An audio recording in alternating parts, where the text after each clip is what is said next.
आज हम देख रहे हैं एक समीक्षा रॉबर्ट कियोसाकी की बहुत ही मशहूर किताब रिच डैड पुअर डैड पर। ये समीक्षा इस पर है कि कैसे ये किताब पैसों को देखने का नजरिया बदल सकती है। इसमें लेखक के दो पिताओं की सोच का टकराव दिखाया गया है, एक पुअर डैड और दूसरे रिच डैड। तो चलिए देखते इसमें क्या खास है। बिल्कुल। और देखिए, यहाँ जो सबसे दिलचस्प बात मुझे लगी वो है इन दो पिताओं की सोच का जो एकदम बुनियादी फर्क है ना। एक पिता मतलब पुअर डैड, वो पारंपरिक रास्ते पे जोर देते हैं, भाई अच्छे नंबर लाओ, अच्छी नौकरी पाओ, सिक्योर रहो। हाँ, वही पुराना तरीका। जी। जबकि दूसरे रिच डैड वो सिखाते हैं कि बिजनेस बनाना सीखो, समझो कि पैसा तुम्हारे लिए कैसे काम करे। हाँ, तो ये जो विरोधाभास है, समीक्षा कहती है यही किताब का सार है, उसका मूल है। हाँ, और समीक्षा में कुछ मुख्य बातें बताई गई हैं। पहली और शायद सबसे जरूरी, एसेट्स खरीदें, लायबिलिटीज नहीं। मतलब वो कहते हैं ना कि सिर्फ पैसा बचाना काफी नहीं है, उसे ऐसी चीजों में लगाना जरूरी है जो असल में पैसा कमा कर दें। जैसे जैसे प्रॉपर्टी हो गई, स्टॉक्स हो गए, या अपना कोई बिजनेस। बिल्कुल, जो कैश फ्लो जनरेट करे। और ये बात देखिए सीधे तौर पर दूसरी सीख से जुड़ जाती है जो समीक्षा बताती है, वित्तीय स्वतंत्रता की असली दौलत वही है।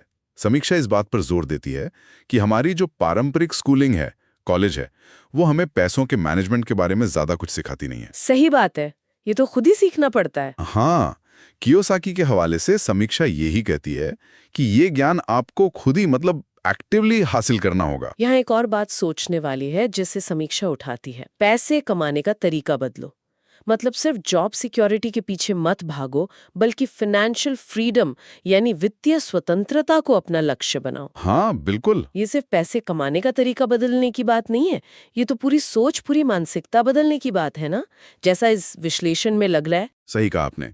और मानसिकता की भूमिका यहाँ बहुत अहम हो जाती है। समीक्षा दो और चीजों पे ध्यान दिलाती है। एक तो डर और शक से ऊपर उठना। ये डर और शक अक्सर हमें निवेश करने से, कोई नया कदम उठाने से रोकते हैं। और दूसरा, अपनी सोच का दायरा बदलना। मिसाल के तौर पे ये कहने के बजाय कि अरे ये तो मैं अफोर्ड ही नहीं कर सकता, ये सोचना कि मैं इसे कैसे अफोर्ड कर सकता हूँ। अच्छा। समीक्षा के मुताबिक कियोसाकी कहते हैं कि ये सवाल पूछना ही, वो दिमागी कसरत ही अवसरों के नए दरवाजे खोल सकता है। मुझे ये भी दिलचस्प लगा कि समीक्षा में कहा गया है कि ये किताब इतनी पॉपुलर इसलिए भी हुई क्योंकि इसकी भाषा बहुत सरल है और इसमें रोजमर्रा की जिंदगी के उदाहरण दिए गए हैं। तो ये स्टूडेंट से लेकर जो अनुभवी बिजनेसमैन हैं, सबके लिए कहीं ना कहीं रिलेटेबल बन जाती है। या बस पैसों के मामले में थोड़े ज्यादा समझदार बनना चाहते हैं। समीक्षा इसे सिर्फ एक प्रैक्टिकल गाइड नहीं, बल्कि सोच बदलने वाला एक टूल ज्यादा मानती है।